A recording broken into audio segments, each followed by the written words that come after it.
Hello and welcome to KURE Sports on ISUtv, Episode 3. We made it. It's the hump day. This is Episode 3. Let's do it.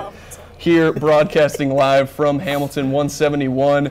Of course, because KURE Sports and ISUtv are proud partners, we're bringing you a whole new show for the third time ever. So, we're going to start off with the most international sport, and probably the most popular sport overall in the world. It's football. Oh, not football. Yeah.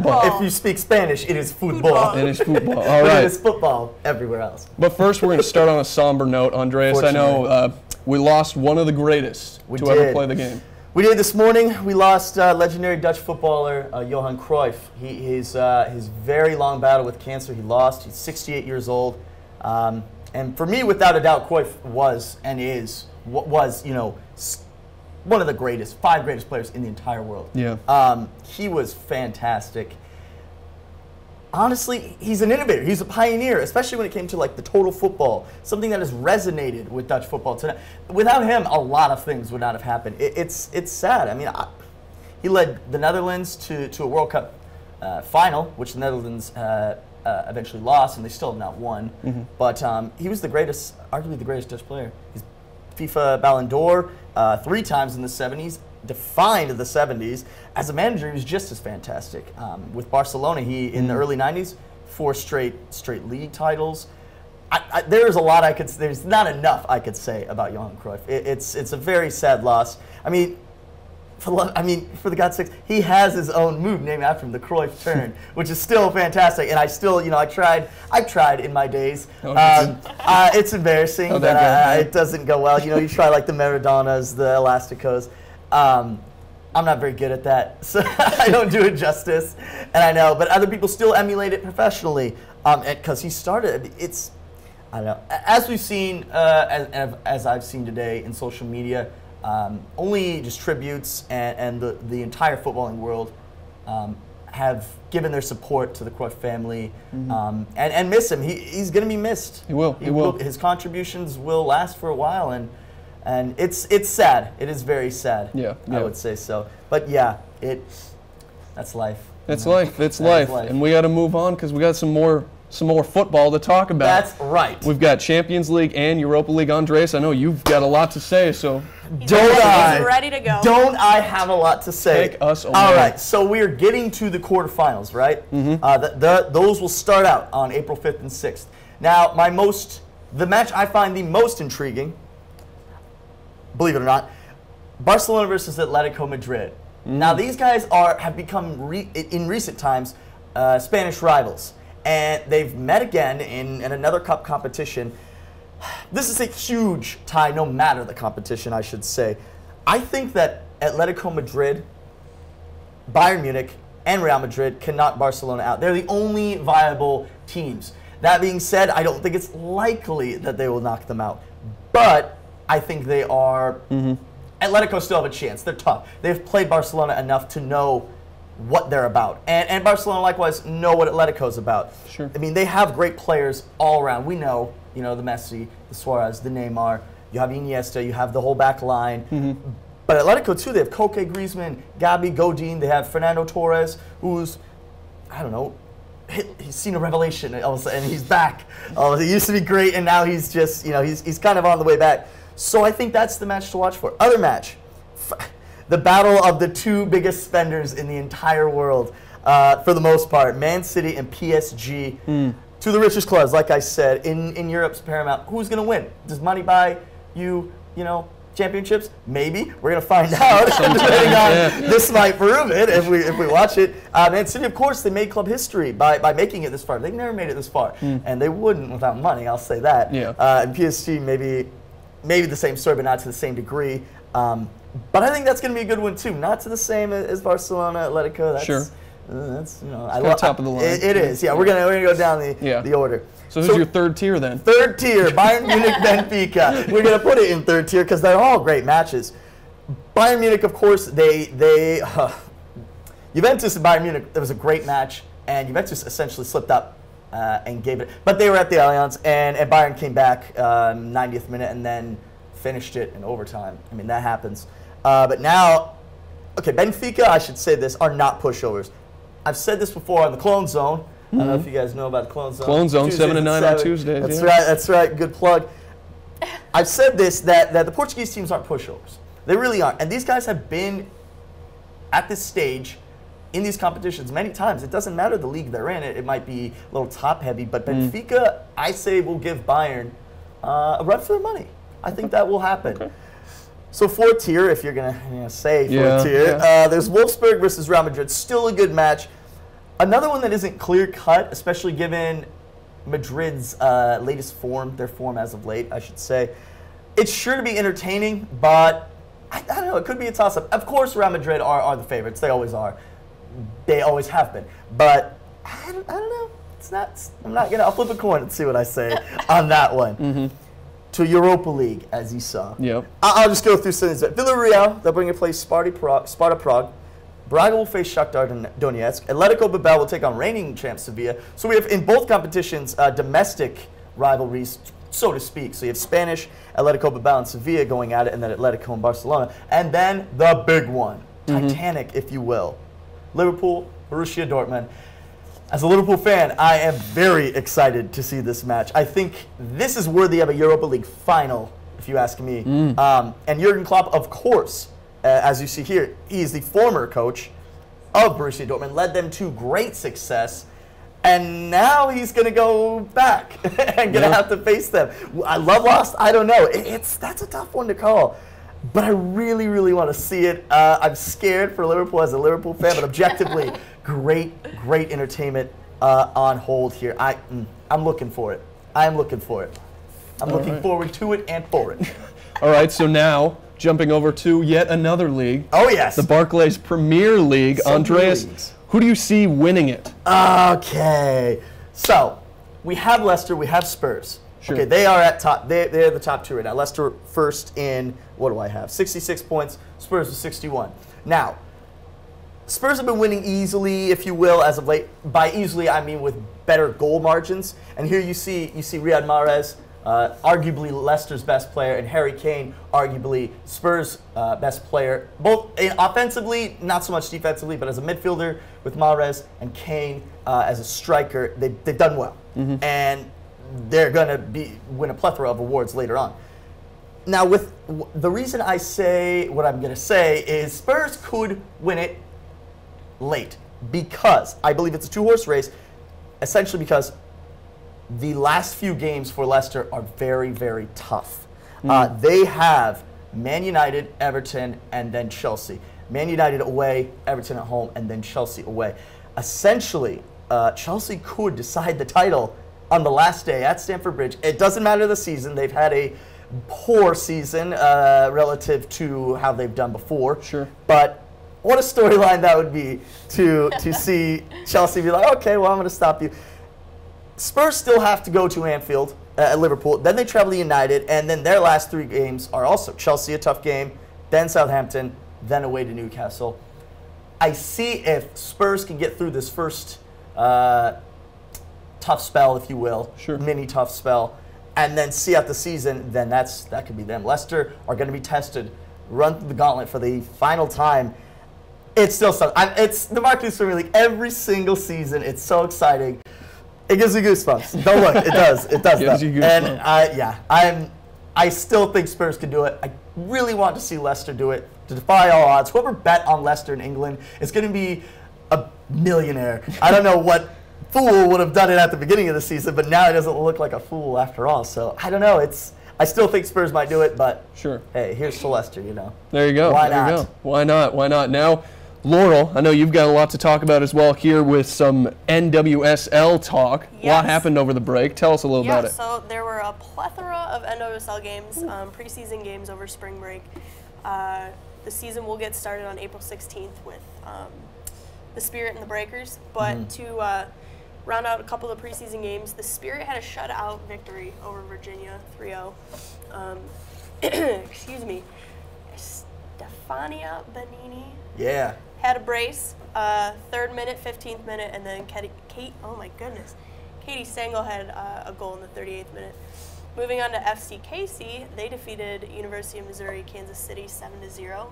not shocked by that at all. Yeah. No, not at all. Not even. No, but they're also the two-time defending champs. Yeah. Exactly. What you would expect from It is two-time exactly defending what you would expect.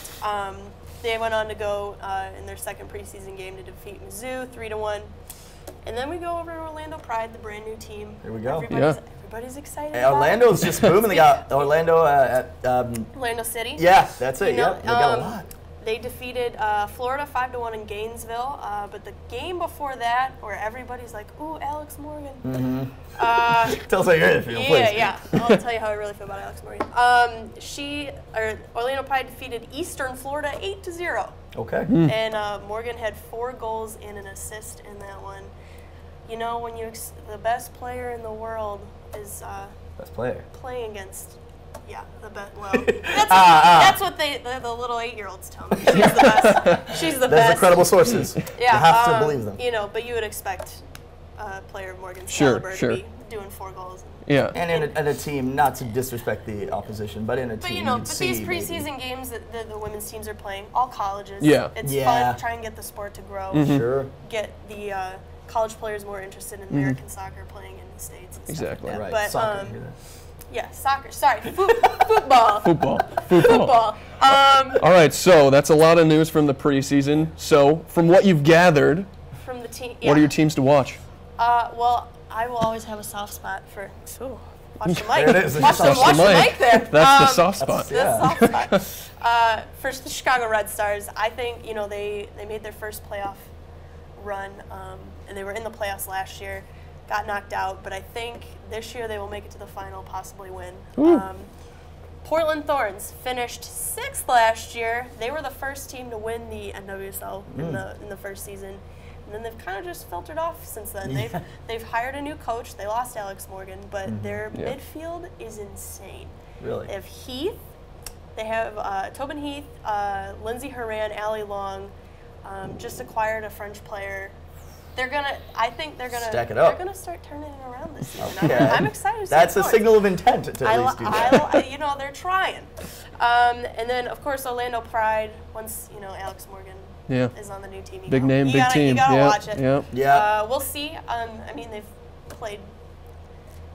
I don't want to say weak colleges, but we'll see. I would hope. Their team's also very stacked, so hopefully we'll just keep an eye on them. Can't tell yet. They're the new team. Yeah, you it's gotta pretty- see where they yeah. head. Kind of got to fit in. Washington Spirit, they've always been Chicago's biggest rival. Sure. So we'll see how they go. They were 4th last year. And then the 2 big heavy hitters, Seattle and Kansas City. That's right. Always got to look out for them. That's a lot of teams to watch. That is It is a lot of teams. I don't know which one I should Going to choose. be a busy all of season them. watching. Yes. These are typically, Chicago, Seattle, Washington, Kansas City. Those are the ones you normally watch. But I'm gonna throw the Thorns in there because Why not? I haven't always loved them, but I appreciate where they're going with the midfield. There you go. Yeah, There you go. can respect them I for can what they're doing. respect for what they're trying to do, so I'll keep an eye out on them. All right, Laurel, Feakes, Andreas, Haffar joining us here on KURE Sports on ISUtv. We're going to take a quick break, and we'll be back with some NBA talk with Michael and Jacob.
Welcome back to KURE Sports on ISUtv. I'm Taylor Mankle, here joined now by Jacob Lee and Michael Murrell. Here, time to talk a little NBA, going from football to the association. So guys, my big question this week, because it seems on all of the shows throughout KURE Sports, you're always talking about the Golden State Warriors. Can they, or when will they get to the finals? Or it's pretty inevitable by now, and it's seeming the same story for a lot of media for the Eastern Conference with the Cavs. So I gave you guys both the question, as well as myself, who can play party crasher for these two teams to not eventually get to the finals? We'll start with you, Murrell. Who are your teams to crash that party of the Cavs-Golden State finals? Yeah. So I think the obvious ones really are the Spurs and the Thunder. I think a lot of people are looking at those. You know, I think that's pretty well known that those two teams have challenged Golden State earlier in the year. But if I had to go with two other teams outside of those two that could really challenge them, I'm going to go a little bit surprising in the East. I'm going with the Bulls. That is surprising. Yeah, Wow. And my reason is because I don't really think there are a lot of teams in the East that surprising or stupid? Yeah, that's the question. It's a fine line, yeah. But I don't think there are a lot of teams in the East that can compete with the Cavs, and the Bulls are really the only team in the NBA that no one's really seen what the Bulls have. They've only played 3 games all year with their starters. They're 2-1 in those games, but no one really has seen what they've done with their starters. And also, they're just 4 losses out. They're currently out of the playoffs, but they're just 4 losses out of the 3 seed, which just shows how crazy the East has been this year. That's true. And I think one of the most important things to look at is when they played Cleveland and Toronto, the two teams in the East have actually kind of stood out. Yeah. They're 6-1. They're 4-0 against Toronto. They're 2-1 against Cleveland. They played really well against those top-tier East teams.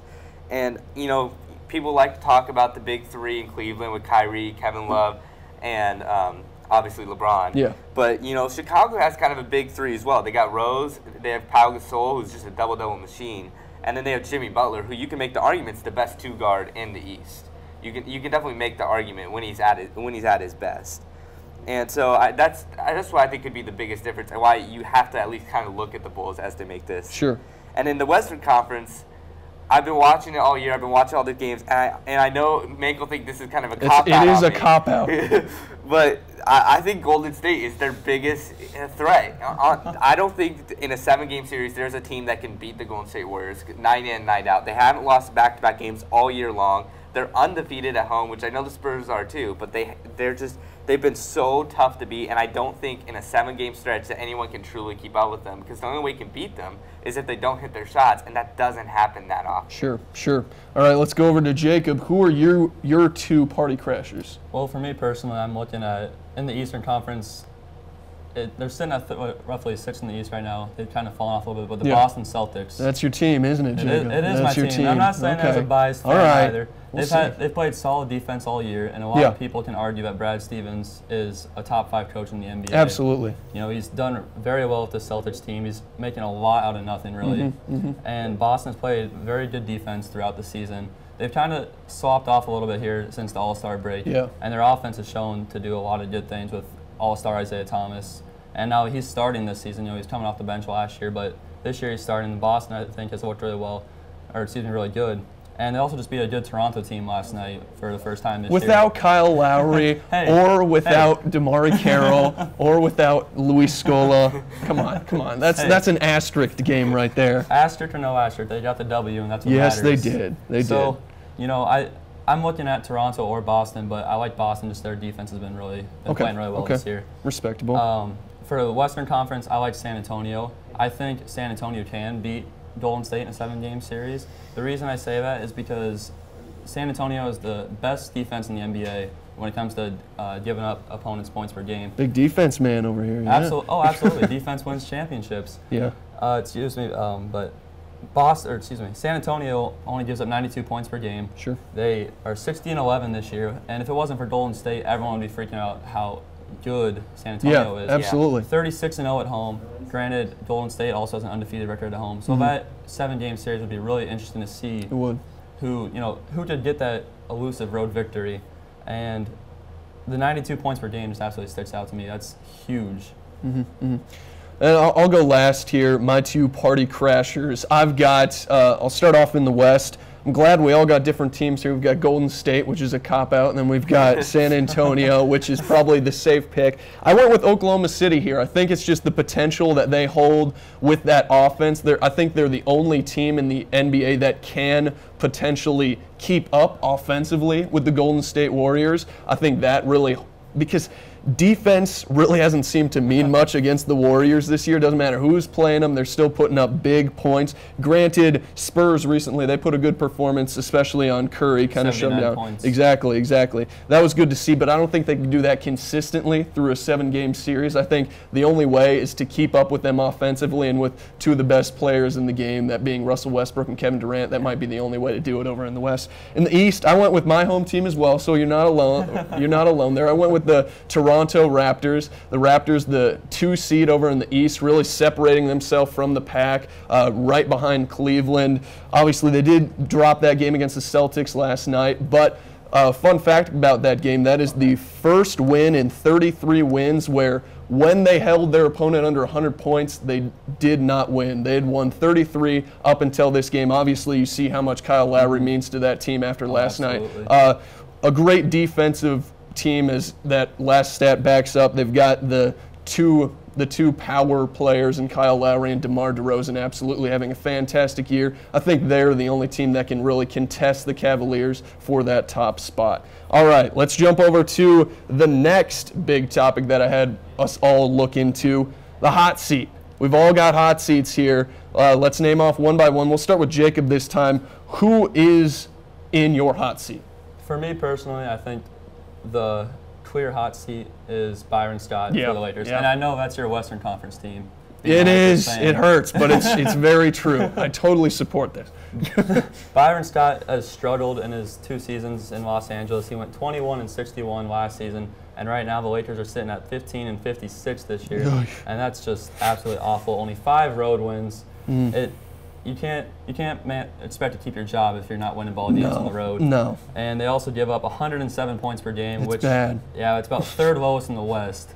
And they only score 98 a game, so it's not good math. Not good math. They have a very negative differential there. So I think Byron Scott, I don't think he'll be the coach of the Lakers next year. Yeah. One person that also stood out to me was Brett Brown of the 76ers, but as we found out earlier this season, the 76ers gave Brett Brown a contract extension because they believe he's doing, as bad as they are, they believe he's doing a good job in Philadelphia. So we'll see how that one turns out. Yeah, that's up to you to determine that. I don't know about that. Yeah, the Lakers seem like they're just desperately in need of a reset. You know, with Kobe leaving, they just need to kind of just clear the slate. They just kind of need to start over. So going off that, do you think the lottery could potentially be their reset button?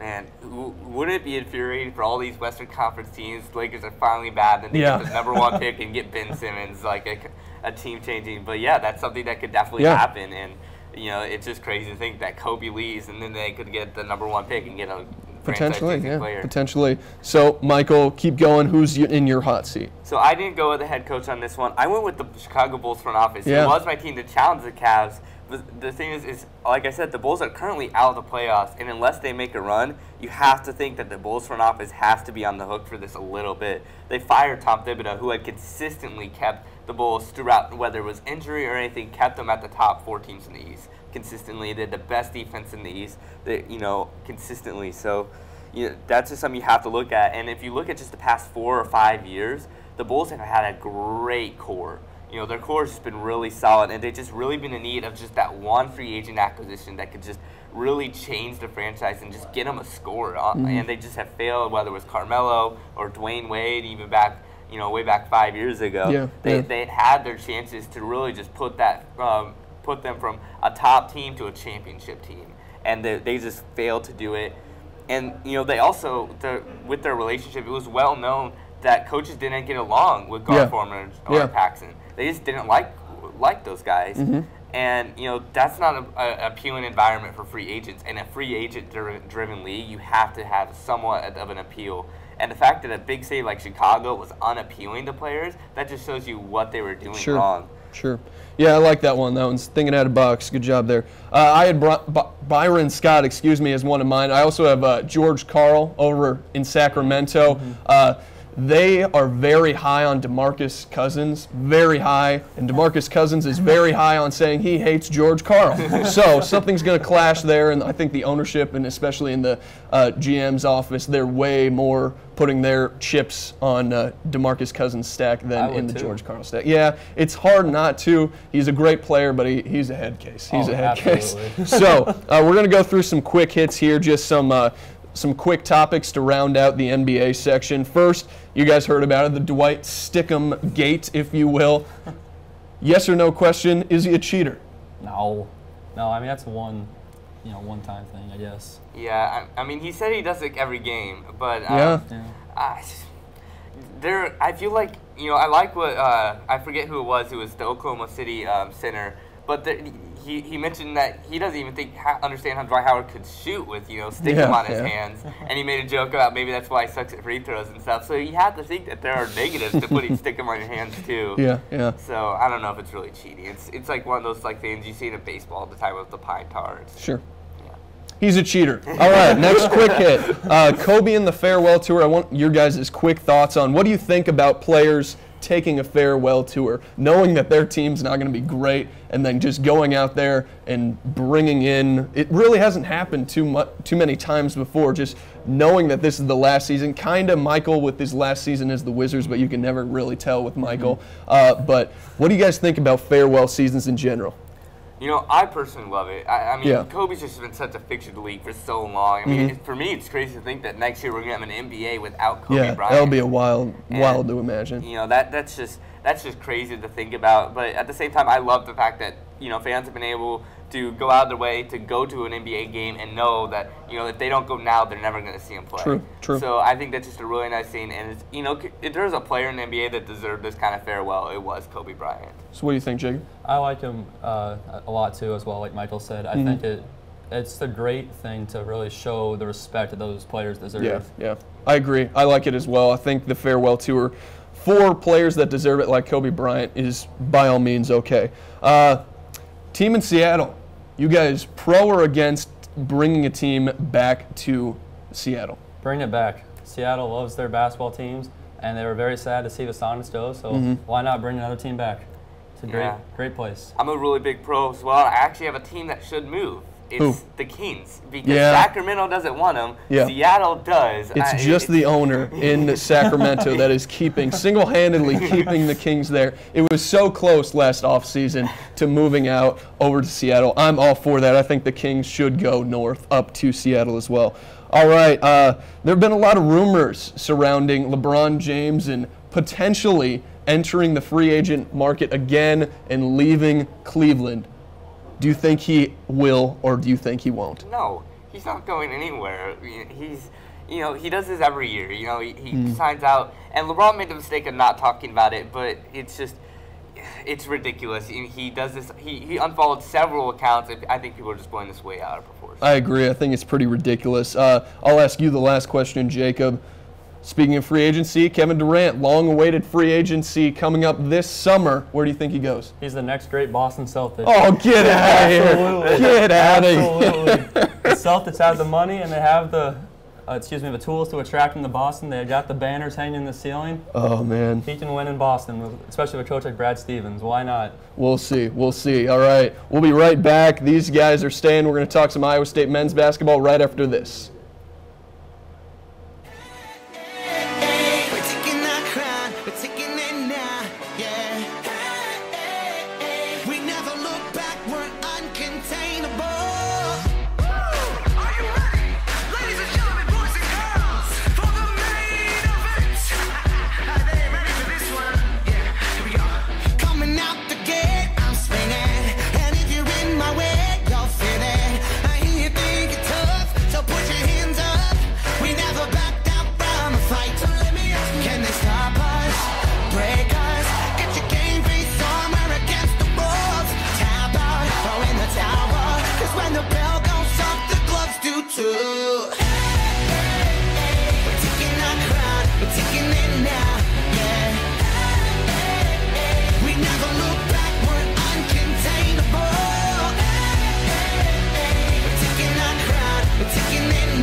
too. We're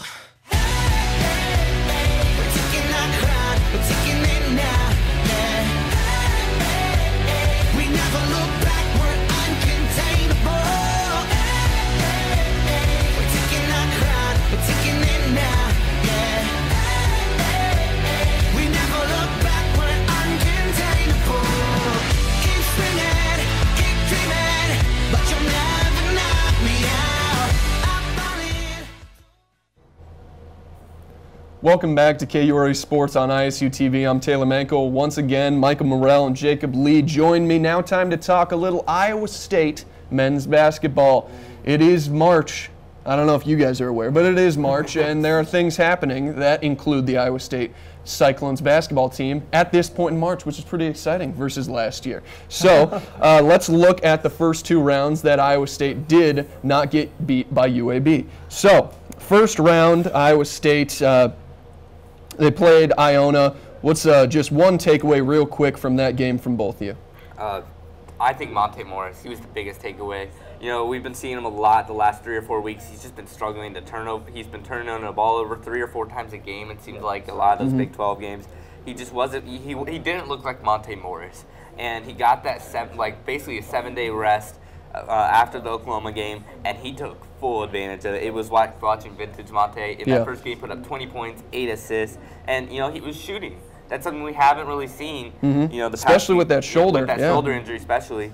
And even before the shoulder injury, the jump shot from Monte just hadn't really been there. And you know, it was just so great to see you shooting 50% from the field, 50% from 3-point range. You know, and he's just not turning the ball over. His turnover ratio is back up to 6 in the tournament so far. And I know the competition was down, but it wasn't just the competition. It was the style of play. It was, you know, it was very refreshing, and you could just tell the difference in the way the ball moved was just so much better when they had to respect the top part of that pick and roll. And Jacob, did you have any peak performers or anybody stick out from the first couple rounds?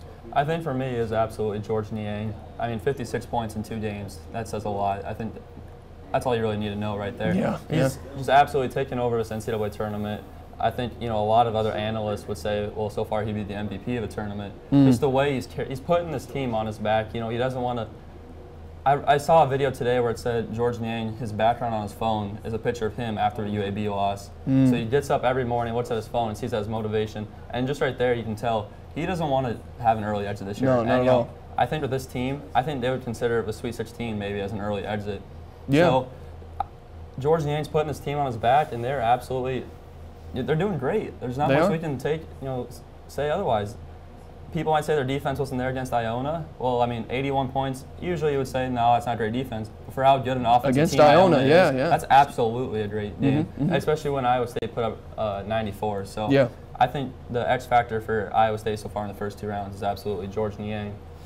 I'm going to look at my peak performer here through the first 2 rounds as Matty the Iceman Thomas. He's had some good games these first 2 rounds. As you see, in these 2 games, he's averaged 15 points. And there's the Matt Thomas 12 rule. Whenever Iowa State's Matt Thomas scores more than 12 points, Iowa State has won every single game this year. He's averaged, along with that in those 2 tournament games, 5 rebounds per game and is shooting about 46% from beyond the arc. Iowa State needed performances from their role players in these tournament games, and they got it out of Matt Thomas. Those 5 rebounds are huge too, especially for a 2-guard.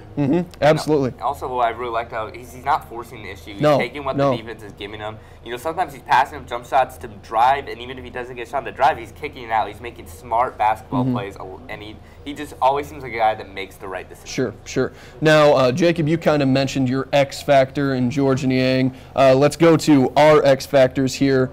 What is yours going further, and kind of a little bit what's already happened, whichever way you want to look at it? What has been or what is going to be your X factor for this Iowa State team? You know, I think Monte Morris has to continue to play well. Sure. You know, he not only is his scoring important, but just the way he starts off. It's almost every possession starts off with Monte Morris with a pick and roll. You know, that's how every possession seems to start out. And you know, when if he isn't doing it right, when he's not taking what the defense gives him, which he hasn't really been doing the last few games, he's been passing up open jump shots. It forces the defense to just sag off, go under the screen all game, and it allows their defense to stay in. And he's going to have to play well to beat these great teams like Gonzaga or Virginia. I think my X factor, going forward, really forward-looking here, because they haven't done much yet, is Deontay Burton and Hallis Cook. They need to show up in these games. Granted, Cook has had a few good defensive stands. He made one three-pointer, but not much out of Deontay Burton, not much even time. Once he has gone in, he's been in foul trouble and whatnot, and obviously I thought it was a good idea for that really cool dunk, but it didn't come through really how he probably wanted it to. But I think those two definitely need to step up, especially against Virginia, which brings us right into the Virginia preview. What are the keys to the game, Jacob, in this battle on Friday against Virginia? Well, Iowa State absolutely needs to set their pace early. Yeah. One thing that I've looked back on and noticed, Virginia's last 3 losses have been against high-powered offensive teams. North Carolina, Miami, Duke. All 3 of which are in the Sweet 16 right now as well. So that bodes well for Iowa State. And I think if they set their pace early and get running, they'll be fine. I mean, they're going to have to play their defense still, which they've shown to be playing really well so far in these first 2 games. One, I looked it up. Virginia's giving up about 57 points a game. Iowa State's scoring about 82. So if something's got to give. Absolutely, something's got to give. If Iowa State can get around 75 points, Iowa State's giving up 71 points a game. Virginia's only scoring 70 points a game. So the Virginia offense is meeting right about Iowa State's defense, and that will really bode well for Iowa State. If they can just set their pace early and get out there and run, I think Iowa State can win the ball game. Yeah. What are some of your keys, Michael? Yeah, my first 2 keys are all defense. That's something that Iowa State has done well in the past. In the past 2 games. A lot of timely stops. But what the 2 big things on defense you really need to see them to do is, one, you need to turn Virginia into a jump shooting team. If they're able to get to the lane, there's a couple things that are going to happen. They're going to get a lot of easy buckets, and then they're going to get their 3-point shooters going because they're going to get open threes. You got to make them take jump shots. You can't let them get to the lane. And then also, that's going to lead to foul trouble, which is my second key. We have to stay out of foul trouble if you're an Iowa State team. You don't have a lot of depth in that front court with George Niang and Jameel McKay and Nader, and you could maybe say Burton. And you really need to keep Niang and McKay out of foul trouble, especially in those first 15 minutes. So those are the 2 main ones. And then also the third key is that great Virginia defense. You gotta force them to guard the 3-point line. They like to pack in that defense. Yeah. And the only way you're gonna be able to get it out and really get George going down the lane is you're gonna have to hit your threes. Because they're gonna get open looks. That's something that's gonna happen. That's what you get against Virginia. They're gonna give you open threes, and they're gonna say, "Here it is, make it." And, that's what Iowa State's going to have to do. They're going to have to force them to kind of expand that defense, guard the 3-point line, so then they can get stuff going in on the interior. Obviously, you guys touched on a lot of good things. I agree. I think it's going to be a very interesting match against, the high-powered offense against the big defensive force that is Virginia. I think that bodes well for both teams. I mean, you look at the averages for Virginia, and it doesn't really speak to how they play. Obviously, not averaging too many points per game, but that doesn't mean they can't put up those points. They have the talent, and I think the big talent that you have to look out for in this game, which Iowa State needs to look out for, is not only their stud, but also Anthony Gill. Anthony Gill is a huge part to this game. Iowa State, I think one of the biggest keys that you can do in this game is stopping Anthony Gill, averaging 13.2 points per game, 6.2 rebounds. Very athletic, 6'8", 230. He is a handful on both sides, both defensively. He runs the floor, and offensively, he can get it done, especially against sometimes a tentative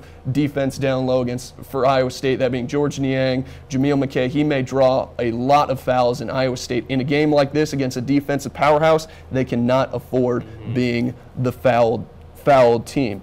All right, that has been our Iowa State breakdown of the first 2 rounds and preview into the next one here on KURE Sports on ISUtv. I'm Taylor Mankle along with Jacob Lee, Michael Murrell. They're going to get out of here. We'll have 2 more people in to talk some tourney right after this.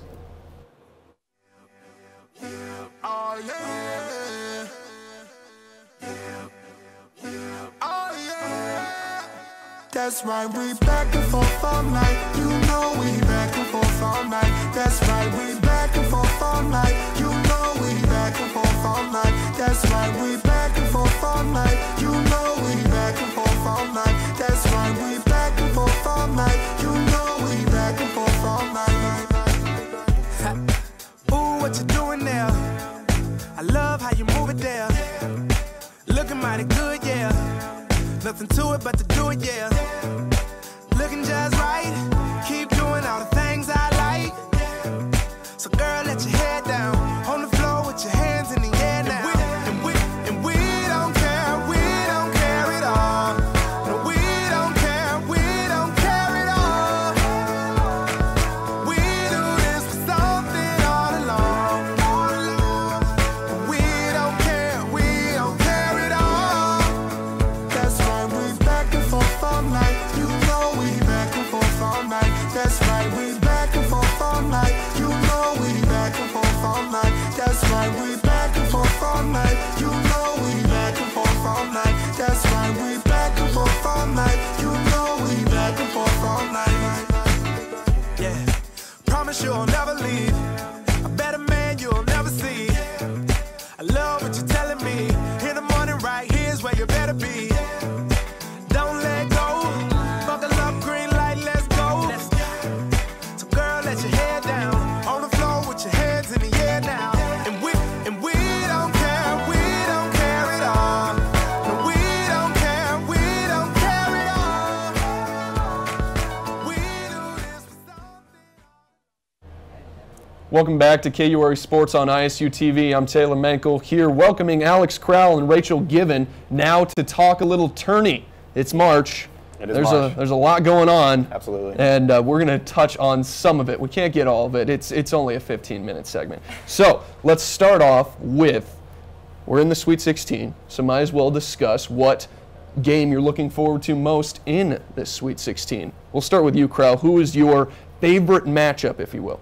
My favorite matchup has to be Texas A&M versus Oklahoma. So much drama with the UNI Texas A&M game. They dealt with all the adversity in the world in that game, obviously, to be able to come back a 14-2 run the last 44 seconds of the game. Probably one of the best games in the tournament. The biggest collapse for UNI in tournament history. Easily. So they're riding on a lot of momentum. Their three studs, Alex Caruso, Tyler Davis, and Daniel House, all had double digits in that game, all playing very well. So I look for them to gain momentum. And then on the other end, Oklahoma, a favorite for a lot of people out there. We got to watch them play, obviously, a couple times here. They played Iowa State, so everybody's focused in on those two games. But for them specifically, they got games at home. Oklahoma City is where they got to play, and they didn't really play that well. So I think this is going to be an interesting matchup, and I think Iowa State fans will really look forward to seeing how they perform against a team Iowa State lost to on the road in Texas A&M early this year. Yeah, it will be an interesting matchup. That great offense of OU, and Eddie House is always a very intriguing guy to watch out for Texas A&M. I mean, he didn't have a good game at all against UNI until the last minute. Then he took over. He took over. Let's look back with you, Given.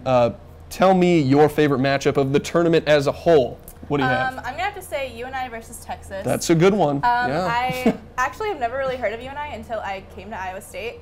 Just kind of a tinier school, and I just kind of have a little spot in my heart for them. I really wanted them to go a little bit farther, but it didn't really happen. Anyways, the Texas game, it was really cool. I feel like Texas came in with a bigger ego, and they kind of expected to win, but that didn't happen. And Jesperson's three at the buzzer, it was amazing. Yeah, it's hard not to love that game unless you're a Texas fan. So my favorite matchup here in the Sweet 16, we jump back there. My favorite matchup to look out for is the Oregon against Duke game. This game really intrigues me. I think Oregon, granted they're in the Pac-12, so they're getting a really bad rap in this tournament, but they have been a pretty, at times, dominant team this year, and I think a lot of people are overlooking them. Duke's a very high-powered team recently. They're playing probably their best basketball at the right time, but I think Oregon is going to take this game. I have them. We'll get to some predictions earlier. I think Oregon's going to take this game, and I think Oregon's going to finally show some of the media that the Pac-12, they did have a pretty bad season thus far in the tourney, but I don't think Oregon is a dud at all. They should show up in this game. So let's jump over to those predictions. Let's start off with going down from the 16 to the 8.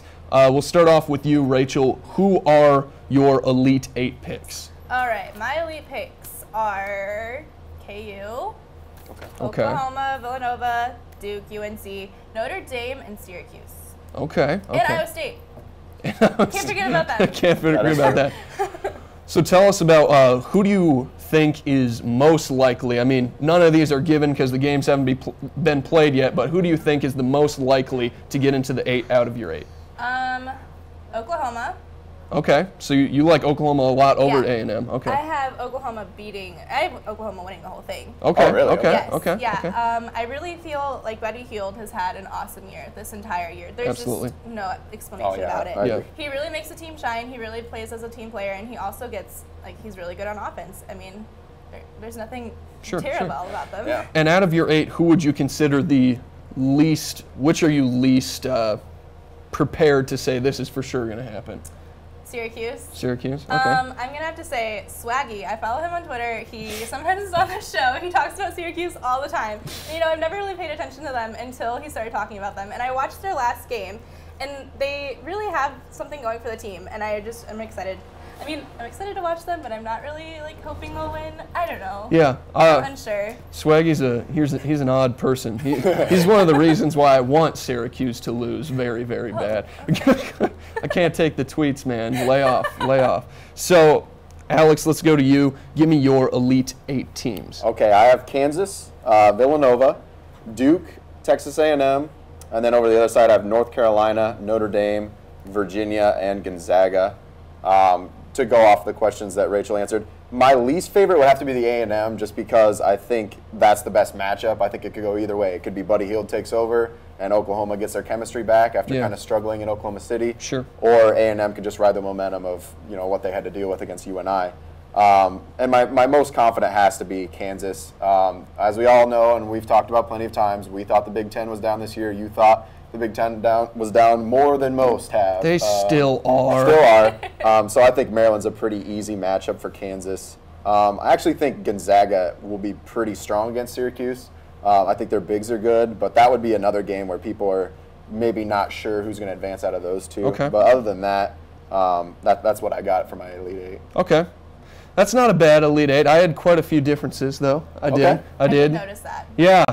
Maybe it's just because I love disagreeing with Crowl, or maybe it's because this is actually how I feel. So we'll pull up my Elite 8 here and see what you guys think about it. First, obviously, I've got KU. I think they are still the best team in the tournament. I've got Miami. I love what Miami's doing thus far in this tournament. Okay. Rodriguez is playing out of his mind. The transfer from K-State over to Miami, they're playing very well. Like I said, I've got Oregon beating Duke. I think Oregon shows up for the Pac-12 as the rest of the pack did not. So, and then moving on there, I like Oklahoma a lot in this tournament going in a couple of my brackets. Yeah, I'm one of those guys who made a couple brackets, but I had them going all the way as well quite often. Just the offense from Oklahoma, very high-powered. On the other side, we've got UNC, Bryce Johnson just dominating this tournament. Yes. Notre Dame, simply because they're playing Wisconsin. I don't like Notre Dame, and I really wish they wouldn't have won the last game they played against SFA. Stephen F.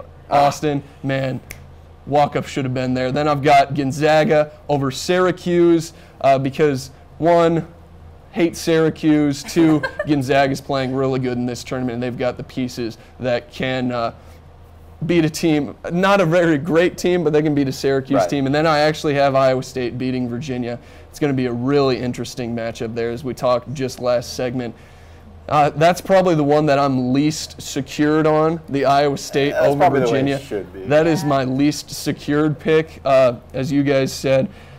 And I think my most secure pick has to be Kansas in this one as well. Obviously, I still think they're the best team, and playing a Big Ten team always helps your case, Yes, it always, does. especially in my book. Now let's go one bracket further to the Final Four.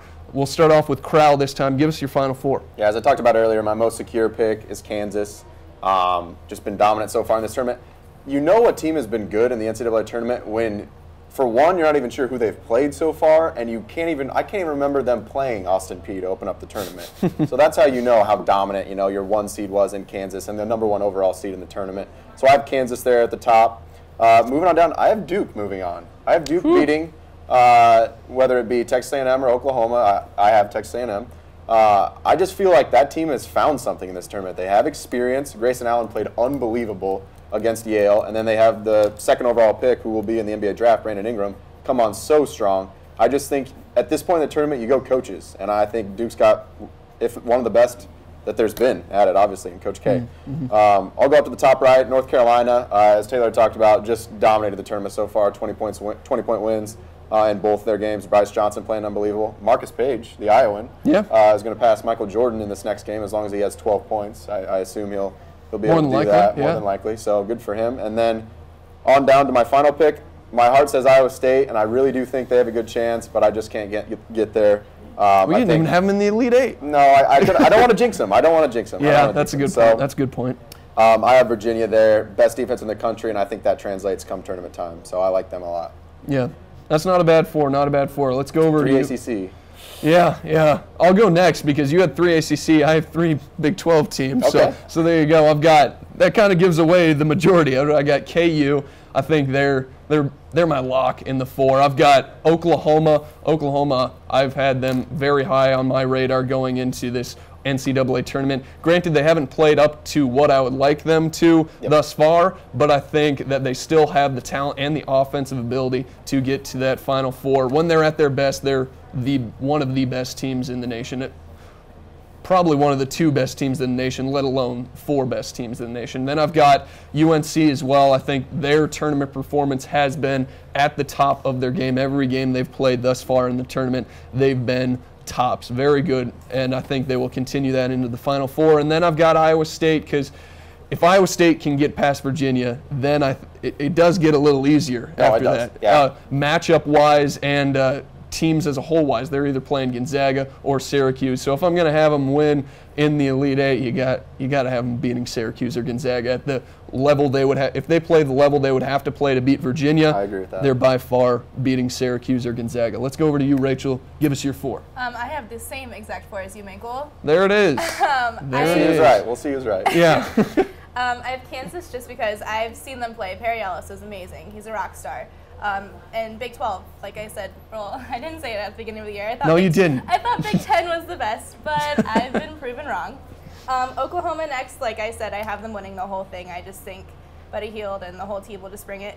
UNC, I agree with what you said, and then Iowa State, I'm a huge fan now. I just really want them to win, and if they can get past Virginia, like you said, I think they'll do really well. Even though they have the best defense, I think this entire tournament they've played really well.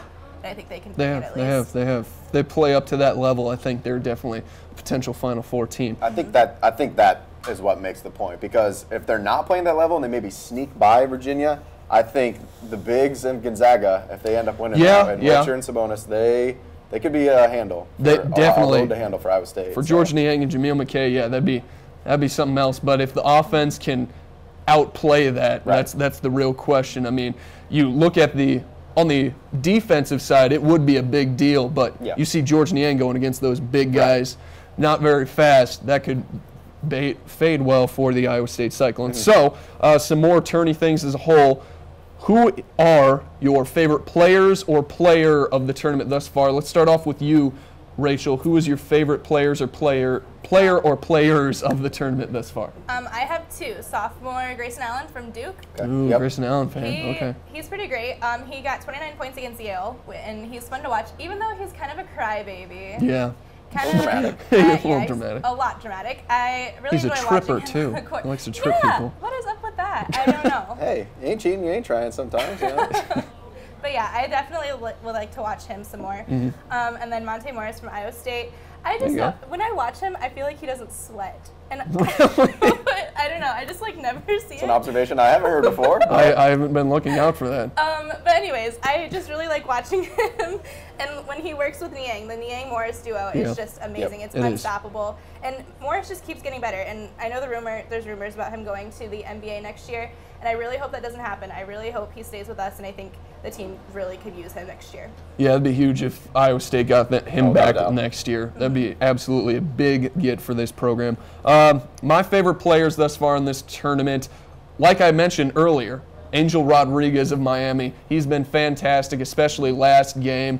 Just took over the game and won that basically single-handedly. Then on the other side, I have Domantas Sabonis over there for Gonzaga, the big man. He's so athletic. He's so energetic in the games. He can just snap and turn his team into I mean, he got them to a Sweet 16 already. Right. How far they can go further. They're playing Syracuse, so probably at least in the Elite Eight. Shot at Swaggy again. But, yeah, those guys have been really fun to watch. It's been – I didn't want to go with the obvious ones because you had I have one of the obvious ones. One of the obvious ones. Nobody went with what's his name? Malachi Mason from Right, I considered him. Yeah, from Yale. He had a good couple of rounds. More of the first round really got his team over the hump against Baylor. Let's go to you, Crowl. Who are your favorite players of the tournament? I was first on this, and I am the man of the tournament. Thomas Walkup from Stephen F. Austin. The Lumberjack for the Lumberjacks. Just an unbelievable game. The thing that was so awesome was to see two of the same styles. Two of the same styles in the first game of West Virginia and Stephen F. Austin, the same style. They're pressing teams. They're aggressive teams. And he was the star. He showed up, and he was able to knock off in one of the biggest upsets of this tournament, and even in the history of the tournament as a 3-14 seed. So he was unbelievable statistically. 33 points, 9 rebounds, 4 assists. I mean, you can't have a better performance than that in the NCAA tournament. And then again, so close to getting to the Sweet 16. So close. Oh, it hurt. I really wanted him to do it just as much as you and I. 21 points, 5 rebounds for him there in that game. So. Great tournament for him, and it was really fun to get to watch him. And then over to my other player, statistically, nothing amazing, but he's the leader for a Villanova team, Ryan Arcidiacono. And yes, they're showing up. They're getting it done. They aren't known to get it done in the tournament. They haven't for some time. Jay Which Wright, is why this is so important. Their coach, Jay Wright, has talked about that, and he said this team has taken pride in that, taken pride in how they haven't advanced in the tournament. He's the leader of this team, and he has a really cool story. Both of his parents went to Villanova. He's from the area. Was this close to committing to Florida, and his mom called Jay Wright and said, "You're not really going to let my boy go to Florida, are you?" And he committed on the spot. So that's a really cool story. That is cool. Him making his way to Villanova, where his parents went to school, and it obviously worked out for him. Yeah, obviously. Now, there's always that time in March where the one shining moment happens. So, Crowl posed the question. I did. What are some of the moments that consist of your one shining moment? And if my wonderful, wonderful graphic could get up there. Yeah, let's see it. I do have my list once it makes up there, but I have Little Rock, Arkansas Little Rock, a pretty big upset for them over Purdue. Sorry. Heartbreaker. Yeah. Sorry about that. So they made my graphic, as well as Middle Tennessee State, which is, we haven't talked about yet, but known to be probably one of the biggest upsets in tournament history. Oh, yeah. There's my graphic. So, yeah, we're working on the top left there on down. So Middle Tennessee knocking off. March is Izzo, and it wasn't this year. No, it wasn't. So that's when you knew it was going to be a hectic Alan tournament. Fidelki. That's his team. Yes, it is. That's where he works now. Shout there out you go. to Alan for sure. On down to Yale, which we had talked about. Yep. Yale knocking off Baylor as an upset. I didn't like that one. That one got me mad. Yeah, I had Baylor so going mad. pretty far. Had them in 16. Working over towards the middle, I had to put the Wichita State boys up there. They've been so special for their 4 years there. Tough to see them go down against Miami. Yeah, I love watching them play. The moment of the tournament there, right front and center. Our boy Gary Rima, right behind. Gary Rima losing his mind. There. Losing his mind. Phenomenal. On down to Hawaii, getting their first tournament win. I thought that deserved making my one shining moment.